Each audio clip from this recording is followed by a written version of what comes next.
Hello students, good morning, and today we are going to do the next type of this chapter. In this we will discuss about the breathing organs of various other animals.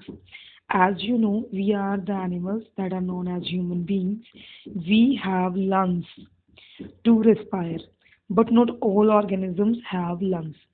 Depending upon the type of animals, various kinds of respiratory organs are found in different organisms. So first of all, the first organ that we are going to discuss is skin. So animals such as earthworm, leeches, they exchange gases, that is CO2 and oxygen, with the help of their moist slimy surface on the skin. Means their skin is very moist, and that moist skin is responsible for undergoing the gaseous exchange. Next is the air holes, and I hope that you have read about this, that the insect, mainly of phylum Arthropoda, such as cockroach, as grasshopper, they have tiny holes or openings. That holes or openings are known as spiracles. And these all spiracles ultimately open into a tube-like structure that is known as the trachea. So, through these spiracle, oxygen enters the body and carbon dioxide moves out of the body, and hence it is responsible for undergoing the gaseous exchange. Next one are the gills. So, as you have read about these in your childhood, that the animals which live in water, they cannot take the nascent oxygen from environment.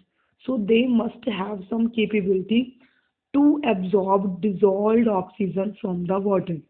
So that dissolved oxygen can be absorbed only with the help of the gills. So in the fishes, gills are found which are responsible for absorbing carbon dioxide, oxygen, and then diffusing out carbon dioxide into and from the blood. Last and most important organelle for the respiration are gills, the animals which can live on land, whether they are amphibian, whether are the birds, whether the reptiles, and whether the human beings. All animals have to breathe with the help of the lungs. So they all have lungs to respire. So I hope you are familiar with this, that the animals which the as you know, there are some mammals like the dolphins and the whales. They live in water. So whenever you consider them as mammal, you think that they must be uh, terrestrial, means they should live on land and they must have respiratory organ as lungs. But on the other hand, you observe that their characteristics resemble to the fishes because they live in water. But actually, they are mammals because they have hair on their body. So they respire through lungs. That is represented by a blowhole that is located on their head, as is shown here. The blowhole on the body of the dolphin. Okay. So next are the types of respiration. So respiration is usually of two types. First is said to be the aerobic respiration, and second is said to be the anaerobic respiration. The respiration in which oxygen is involved, that is said to be the aerobic respiration, and the result of aerobic respiration is CO2. So if the food is oxidized in the presence of oxygen, that type of respiration is said to be the aerobic, and the resultant of that type of aerobic respiration is CO2 and water. While the respiration which occurs in the absence of oxygen, means when the food is oxidized without using oxygen. Here it results in formation of two type of compound. First is said to be the ethanol, and second is said to be the lactic acid. So this lactic acid accumulates in your muscles, in the muscles of human being. When we undergo vigorous exercise, then our muscle get muscle cramps, means we get tired. The tiredness of our body is due to accumulation of this anaerobic respiration product, that is lactic acid. On the other hand, in the yeast, what happens? The glucose is broken down in the form of ethanol and carbon dioxide that is released out of the body. This formation of ethanol is said to be the ethanol type of anaerobic respiration. So the production of ethanol is said to be the fermentation. So fermentation is undergone by the animals that are said to be the anaerobes, and the fermentation is usually of two types. When it results in formation of ethanol, it is said to be the ethanol fermentation, and in muscle it results in formation of lactic acid. So it is said to be the lactic acid fermentation. So the respirations are of two. Aerobic means in the presence of oxygen, and ad means absent. So anaerobic is in the absence of oxygen. So last topic of this chapter is respiration in animals. So the respiratory organ of the animals are plants are stomata. So as you have studied about these, that the plants have leaves. Those leaves carry the structure that are said to be the stomata. Here the stomata are shown as open stomata when they are undergoing the gaseous exchange.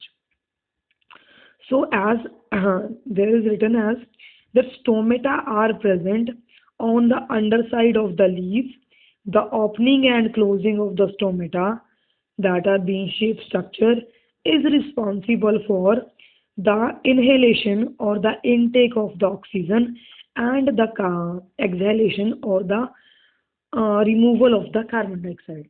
So stomata can be present only in the green areas.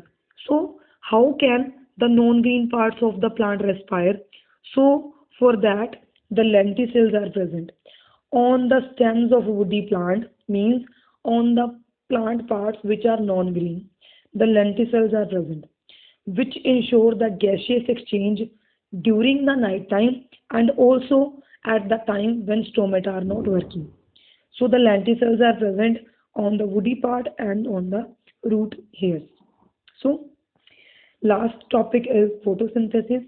I hope you have read about this, that the plants absorb or consume CO2 at in the presence of sunlight.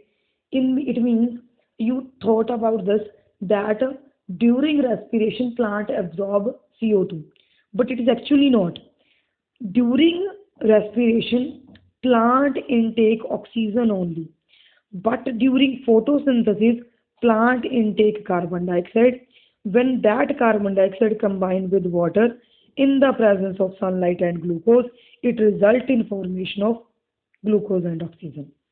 On the other hand, the plants, after consuming this glucose, during respiration, this glucose is broken down in the presence of oxygen into carbon dioxide and water. It means photosynthesis and respiration both are just contradictory to each other. In photosynthesis, carbon dioxide and water combine, result in formation of glucose and oxygen. While in respiration, glucose and oxygen combine and result in formation of carbon dioxide. So this is the comparison. CO2 plus water combine in the presence of sunlight and oxygen and result in formation of glucose and oxygen. While in respiration, glucose and oxygen combine and result in formation of CO2 and water. So this is all about your chapter. Read it carefully, attempt the question. Thank you.